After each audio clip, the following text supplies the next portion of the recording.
Merci de nous rejoindre aux 20h. Madame, Messieurs, bonsoir. À la une ce soir, l'accès à de soins de qualité et à moindre coût, c'est le challenge du gouvernement de la République. Plusieurs études sont menées et pour arrêter des scénarios adaptés, le Premier ministre chef du gouvernement l'a indiqué aujourd'hui lors de son adresse au cours de la cérémonie organisée à Kinshasa pour la commémoration de la Journée internationale de la santé universelle.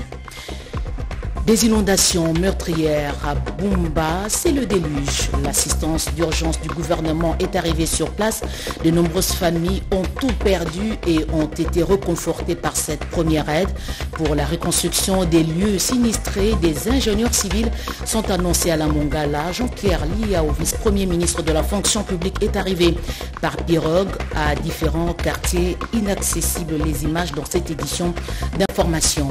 Et puis ce retour progressif des habitants à Inongo, le calme s'installe petit à petit à Kwamut, constat fait par le commandant de la 11e région militaire. Ce dernier annonce que les auteurs de différents crimes répondront de leurs actes devant la justice. C'est tout pour les titres. Bonsoir et bon début de semaine à toutes et à tous.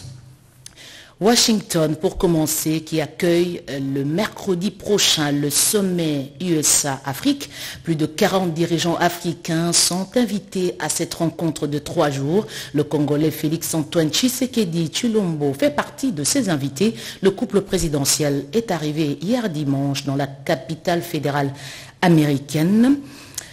Au cours de son séjour américain, le président de la République démocratique du Congo aura plusieurs rencontres en bilatéral.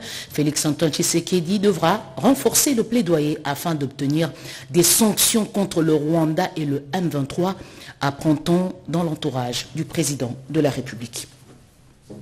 Revenons au pays. Devant le Congrès, le chef de l'État a fustigé le mutisme de la communauté internationale face à l'agression rwandaise. Je vous propose de le réécouter. Secret pour personne que l'Est de notre pays est depuis des décennies le théâtre de plusieurs conflits armés attisés par des forces négatives entraînant des violences insoutenables sous toutes les formes, ainsi que le pillage systématique de nos ressources naturelles dans l'indifférence quasi totale de la communauté internationale.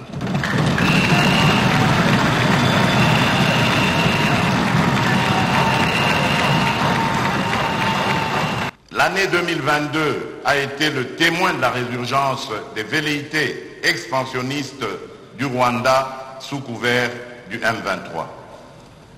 Face à cette agression, 2 options étaient retenues, à savoir la résolution du conflit par la voie du dialogue ou, en cas d'échec, la riposte à la menace par l'action coordonnée de nos forces de défense et de sécurité.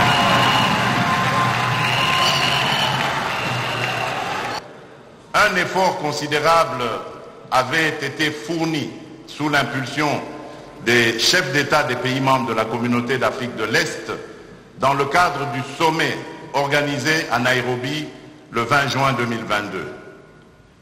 À l'issue du dit sommet, il a été signé d'abord aux groupes armés locaux la cessation immédiate des hostilités les engageant. Ensuite, aux groupes armés étrangers, leur départ du territoire national. Et enfin, spécifiquement au M23, le retrait de ces troupes des territoires qu'il occupe.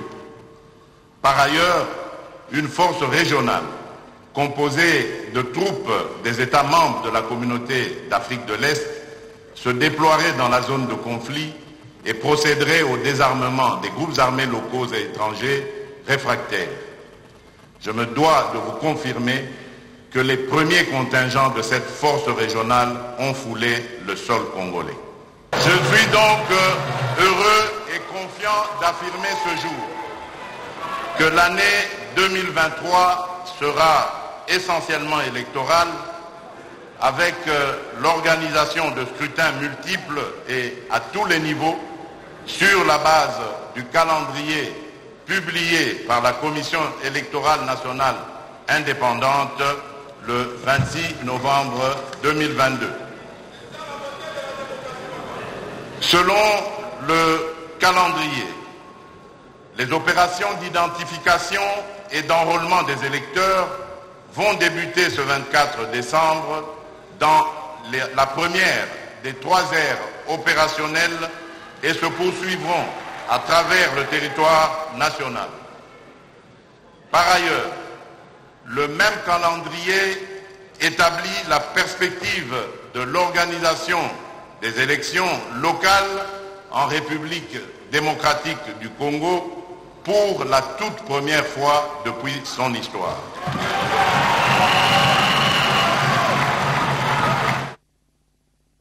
Justement, après avoir écouté le grand oral du chef de l'État dans les états-majors des partis politiques, plusieurs responsables se sont exprimés. Je vous propose d'écouter cette réaction recueillie auprès de l'Alliance des démocrates pour l'émergence du Congo.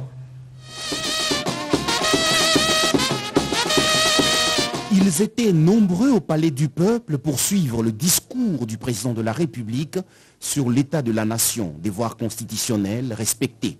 Les différents partis politiques présents ont démontré leur détermination à soutenir le chef de l'État dans ses efforts fournis pour pacifier l'Est de la République démocratique du Congo et organiser les élections sur toute l'étendue de la République démocratique du Congo, tel qu'est dit dans le discours.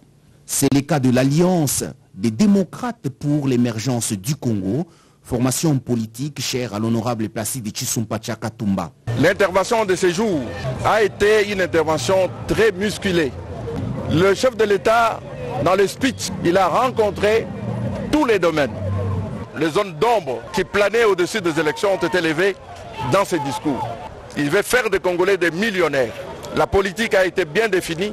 L'Alliance des démocrates pour l'émergence du Congo, parti cher à l'honorable Placide Tshissumpa Tshaka-Tumba, se sentait interpellé quand le président parlait.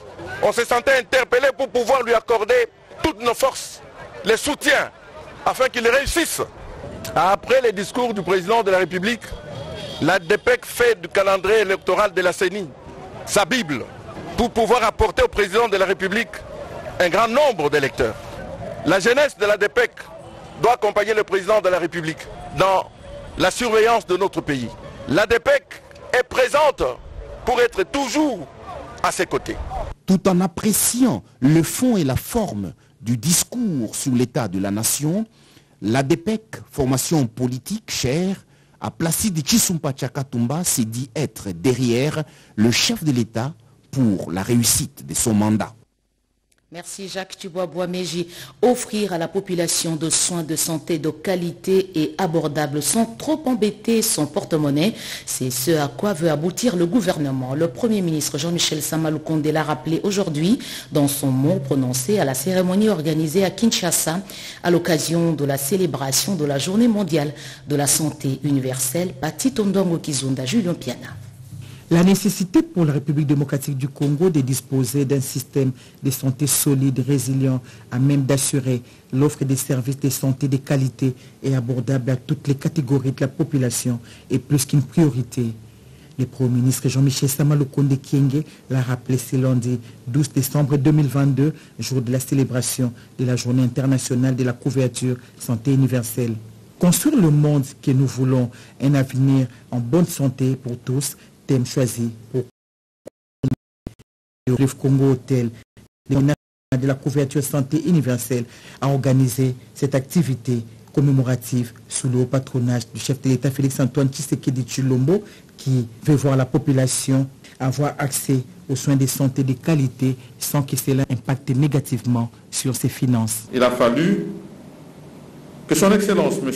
Félix-Antoine Tshisekedi Tshilombo, président de la République, chef de l'État, accède à la magistrature suprême pour que cette exigence constitutionnelle soit inscrite comme l'une des premières priorités de l'action gouvernementale et telle que reprise dans les piliers principaux du gouvernement, dans le secteur social, pour accélérer la mise en œuvre de ce processus. La volonté politique de déployer progressivement et scientifiquement les dispositifs prévus pour résoudre le problème sanitaire auquel les populations sont confrontées reste inébranlable, a renchéri les chefs du gouvernement. Mon gouvernement entend collaborer avec les partenaires au développement pour renforcer le système de santé actuel et l'amener vers un système de soins de santé primaire, solide, qui puisse offrir à toutes les communautés des services de promotion de la santé, de prévention des maladies et de traitement. Pour les conseillers spéciaux du chef de l'État en charge de la couverture santé universelle, la construction d'un monde où chacun pourra jouir d'un meilleur état de santé repose sur la couverture santé universelle. Le thème de cette année témoigne en effet de la nécessité de mettre en place un système de couverture santé universelle pour permettre aux individus et aux communautés d'atteindre un plein épanouissement. Cette vision du président de la République en matière de santé universelle est en train de se matérialiser progressivement, mais sûrement à travers le programme d'action du gouvernement Sama, a souligné le ministre de la Santé, Jean-Jacques Mbungani. Et la célébration de cette journée marque l'engagement du gouvernement à accélérer la marche vers la couverture santé universelle sous l'impulsion du chef de l'État, Félix-Antoine Tshisekedi Tshilombo. Et puis ce drame, la montée des eaux a sorti plusieurs familles de leurs habitations à Bumba. Les sinistrés se sont abrités dans des lieux publics tels que les églises, les écoles, les hôpitaux. C'est là qu'ils ont reçu l'assistance urgente du gouvernement pour atteindre les sites inaccessibles. Le vice-premier ministre de la fonction publique, Jean-Pierre Liaou, s'y est rendu par pirogue. Regardez ces images. Les victimes des affreuses inondations survenues à Bumba, province de la Mongala, ont reçu l'assistance d'urgence diligentée par le gouvernement congolais le dimanche 11 décembre 2022 au bureau central de la zone de santé de Bumba.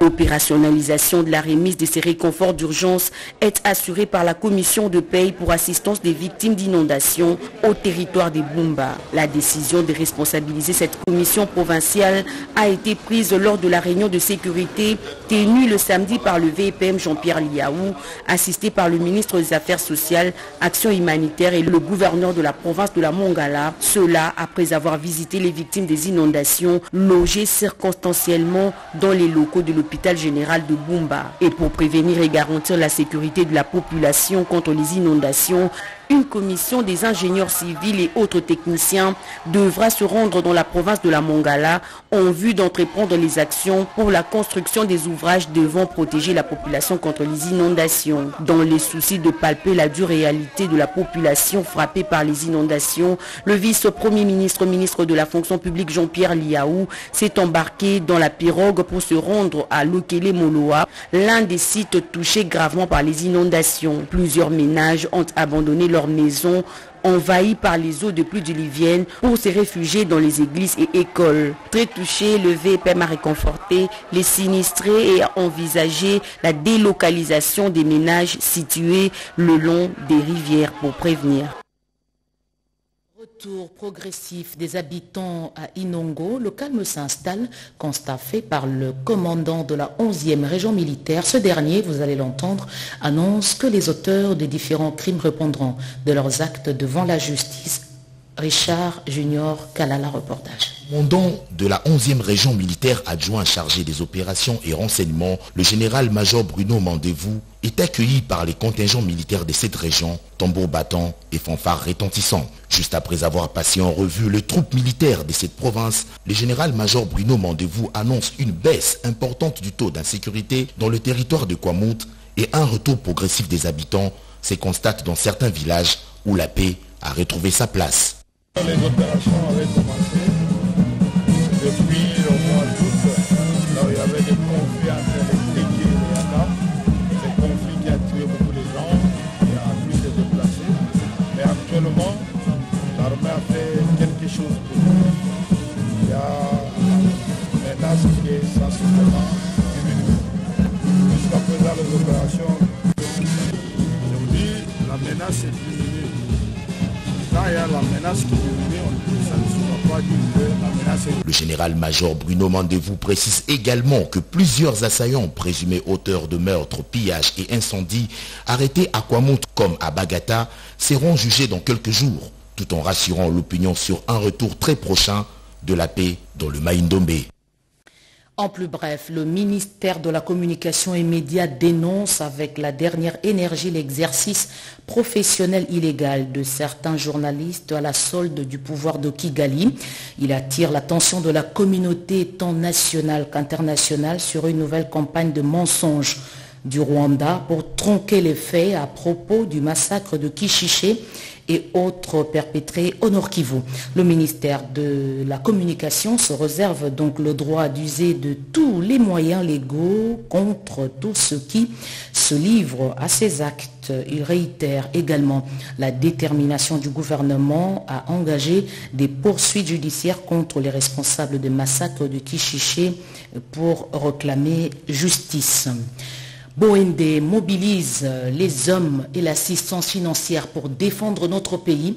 Des jeunes ont été sensibilisés à s'enrôler dans l'armée. Appel lancé par le président de l'encadrement des paysans en République démocratique du Congo. Il s'appelle Félix Bosekota. Face à l'agression rwandaise sous les labels 123, le président de la République Félix Antoine Tshisekedi Tshilombo a invité les Congolais à l'élan patriotique. Félix Bosekota, président de l'encadrement de paysans pour le développement de la RDC, s'est approprié cet appel. Il s'est rendu à Bouende pour sensibiliser les jeunes en s'enrôlant massivement dans l'armée. Il a aussi invité la population à la collecte de fonds pour le soutien des FARDC. Je suis venu ici à Bouende en premier lieu pour suivre les travaux que j'ai entrepris. En second lieu, mobiliser la population par la prière en faveur du président de la République et de nos frères de l'Est. La troisième chose, c'est la sensibilisation à l'enrôlement qui arrive. Nous n'avons qu'un seul chef et un seul candidat, Félix Tshisekedi Tshilombo. Nous devons nous unir dans l'amour et dans la crainte de Dieu et éviter la division. Félix Tshisekedi Tshilombo, tu vas soutenir Mettons à profit son séjour à Bouende et Tamakole où s'exécutent les travaux de réhabilitation de routes et des dessertes agricoles réalisés avec son appui financier. Il est allé se rendre compte de l'exécution des travaux. C'est dans le cadre de la lutte contre l'insécurité alimentaire et la lutte contre la pauvreté. Vous l'avez certainement entendu, c'est le 24 décembre prochain que sera lancée l'opération d'identification des électeurs. Ce sujet était abordé au cours des échanges que le deuxième vice-président de la CENI a eu avec le chef spirituel de l'église kimbanguiste. C'était au centre d'accueil Teti Samba. J'y reste au Fungi. Les échanges entre le deuxième vice-président de la Commission électorale nationale indépendante et le chef spirituel de l'église kimbanguiste ont tourné autour de l'opération de l'identification et de l'enrôlement des électeurs. Didi Manara Linga, accompagné le directeur de cabinet adjoint et quelques membres du cabinet, était au centre d'accueil kimbanguiste ce lundi 12 septembre 2022. Nous sommes venus solliciter l'implication d'abord personnelle de son éminence pour aider la CENI à pouvoir jouer ses rôles de sensibilisateur, parce que vous savez que sa voix porte beaucoup dans notre pays. L'église kimbanguiste est représentée sur toute l'étendue du territoire national et nous demandons, et heureusement pour nous la CENI, le chef spirituel a été avec nous dès le début et il nous a confirmé qu'il ne va pas nous laisser en si bon chemin, il va nous accompagner dans cette opération de sensibilisation des électeurs. Bientôt, nous aurons une séance de travail avec les responsables de l'Église, mais également les responsables au niveau de la Commission électorale nationale indépendante, pour que nous puissions mettre sur pied un plan de sensibilisation qui soit intégré. Le chef spirituel Simon Kimbaoukiangani a donné toutes les garanties de l'accompagnement de son église pour la réussite du processus électoral dont les élections générales sont prévues en décembre 2023. L'UDPS sensibilise sur le terrain la population à s'identifier massivement lors du lancement de ces opérations le 24 décembre prochain. Vous le savez, ça ne durera que 4 semaines. Une caravane motorisée était organisée dans le district de Moamba. À quelques jours du lancement de l'opération d'identification et d'enregistrement des électeurs dans la ville de Kinshasa, l'UDPS se met en ordre de bataille pour mieux aborder ce processus. Le dimanche 12 décembre dernier, les cadres et combattants se sont mobilisés autour du rapporteur de la commission électorale permanente de l'UDPS et coordonnateur de la réserve stratégique générale Dadi Bidiafou pour sensibiliser sur cette opération. Le riz et réel de la commune de Lemba ont été envahis par ces inconditionnels du parti présidentiel pour chuter dans la salle 9 région PACA. Sur place, Dadi Bidiafou a commencé par la mobilisation de l'assistance sur la guerre d'agression avant de les recommander les soutiens au FARDC et au chef de l'État Félix Antoine Tshisekedi Tshilombo. La souveraineté nationale et l'intangibilité de nos frontières ne sont pas à négocier avec les envahisseurs, a-t-elle martelé. S'appuyant sur les discours du chef de l'État sur l'état de la nation, la conseillère de Félix Antoine Tshisekedi recommande la mobilisation tous azimuts pour un enrôlement massif à Moamba. Pour l'émergence d'un leadership féminin autour du chef de l'État, la rapporteure de la SEB invite les femmes à s'impliquer dans ce processus. Que ce n'est pas seulement une affaire d'hommes. Nous pleurons aujourd'hui parce que nous ne nous exprimons pas pendant les élections. Mais pour que nous puissions nous exprimer, il faut d'abord que nous passions par l'enrôlement. Dans les jours à venir, plusieurs actions seront menées par l'IDPS dans la capitale pour une mobilisation générale. Une récompense pour un warrior, s'il s'agit de Nicolas Kazadi. Il a été plébiscité meilleur ministre africain des Finances. Il a reçu ce prix à Lomé au Togo, un prix qui lui a été décerné par le magazine Africa Financial. Plébiscite du ministre des Finances Nicolas Kazadi sur le plan des finances publiques. Tout a commencé le 20 septembre 2022 lors d'une cérémonie pittoresque organisée par le magazine Forbes à New York aux États-Unis d'Amérique. Une cérémonie qui a vu reconnaître des mérites à quelques Congolais qui ont et continuent d'exceller dans le domaine des finances publiques. Parmi ces Congolais, le ministre des Finances Nicolas Kazadi qui a occupé une place de choix pour ses performances indiscutables sur les plans économiques et financiers. Pas plus tard que la semaine dernière, le journal panafricain Financial Afrique, spécialisé dans les questions financières, a remis à Nicolas Kazadi le prix de meilleur ministre africain des Finances de l'année 2022. La cérémonie, qui a immortalisé les réalisations du ministre congolais des Finances, a eu lieu jeudi 8 décembre 2022 à Lomé, capitale du Togo. Les raisons pour lesquelles Nicolas Kazadi occupe la première place des ministres africains des Finances sont connues de tous. La République démocratique du Congo a connu un accroissement historique des recettes publiques depuis la nomination de Nicolas Kazadi à la tête du ministère des Finances au mois d'avril 2021. Les recettes domestiques, fiscales et non fiscales, collectées en 2021 ont connu un accroissement de 68% par rapport à l'année 2020, les ramenant à 11 milliards 680 millions de francs congolais contre 7 milliards 400 millions de francs congolais en 2020. Cette augmentation a eu un impact positif en matière des finances publiques en RDC, le vote de la loi des finances rectificatives à la hausse en octobre 2021. Cette tendance s'est poursuivie en 2022. Puisqu'on parle des finances publiques, des règles de politique des ressources naturelles, leçons à tirer de l'expérience de la République démocratique du Congo de 1967 à 2000, c'est le sujet de dissertation doctorale du chef des travaux Paul Louansango. Il est de la faculté des sciences économiques. Reportage de Guy Blaise Kitik. Paul, chef des travaux à la faculté des sciences économiques de l'université de Kinshasa, a soutenu une thèse de doctorat ce samedi 9 décembre 2022 sur les règles de politique budgétaire des pays en ressources naturelles, leçons à tirer de l'expérience de la République démocratique du Congo de 1967 à 2020. Les récipiendaires a démontré qu'il existe des règles de politique budgétaire qu'il faut à tout prix observer, surtout en période de l'expansion. Tel est le cas du budget de 2023 de la République démocratique du Congo. Les résultats de cette recherche ont soulevé la nécessité pour la République démocratique du Congo de se doter d'un dispositif d'appui aux règles budgétaires, notamment la règle de l'équilibre budgétaire structurel, la mise en place d'une part d'une institution indépendante constituée des experts et d'autre part d'un fonds de stabilisation macroéconomique. La proportion de dépenses d'investissement est quand même assez acceptable que par les passés. Maintenant, c'est dans l'exécution qu'on doit veiller que ce qui est programmé soit effectivement mis en œuvre. Mais à ce stade, je crois que c'est les éléments peut-être d'attention lorsqu'on se retrouve avec un peu plus de recettes que ce qu'on a traditionnellement dans les pays. Cette manne ne dira pas,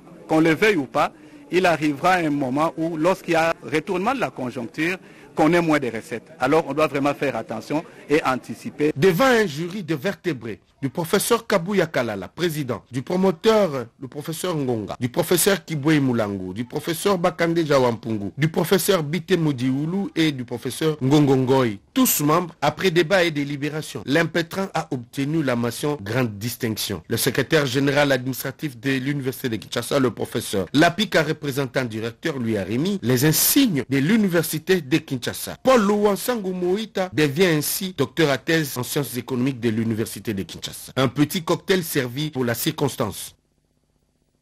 Les échos du Congo profond, le territoire de Walikale voit sortir de terre ses premières écoles et les bâtiments administratifs, des infrastructures construites dans le cadre de l'exécution du programme des 145 territoires. Construction des bâtiments modernes pour améliorer les conditions d'études des écoliers et élèves en territoire de Walikale évolue selon les programmes fixés entre Abeseko et Africo. Des centres de santé sont aussi en train d'être construits dans le cadre du programme de développement des 145 territoires en République démocratique du Congo, amorcé par le chef de l'État, Félix Tshisekedi Tshilombo. Enclavé dans plusieurs secteurs, le territoire de Walikale, avec des potentialités forestières, minières, hydraulique, agricole et une population volontariste, est longtemps resté isolé pour décoller car ces infrastructures routières n'ont pas encouragé d'investissement pour sa modernisation. Le programme de développement des 145 territoires fait l'exception en construisant dans cette entité des bâtiments et autres infrastructures répondant aux normes pour alléger le calvaire de la population. Africa Renaissance Initiative DR Congo, partenaire de mise en œuvre de ces programmes dans cette partie du Nord Kivu, poursuit son engagement dans l'implantation et modernisation des bâtiments, des écoles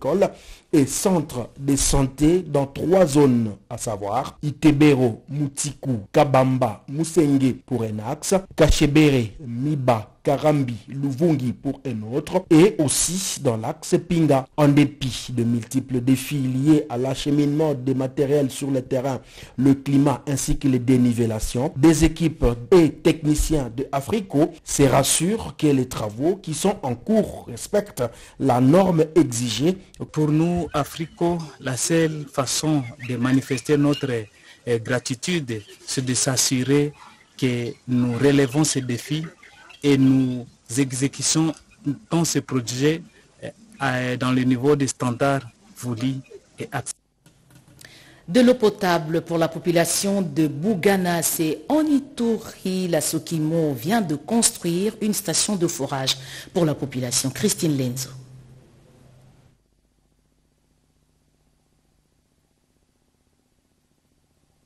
Quand de Boudana en Ituri rencontrent des difficultés pour la desserte en eau potable et se servent parfois de l'eau des rivières. Pourtant, à Boudana, la Sokimo gère une centrale hydroélectrique depuis 1936.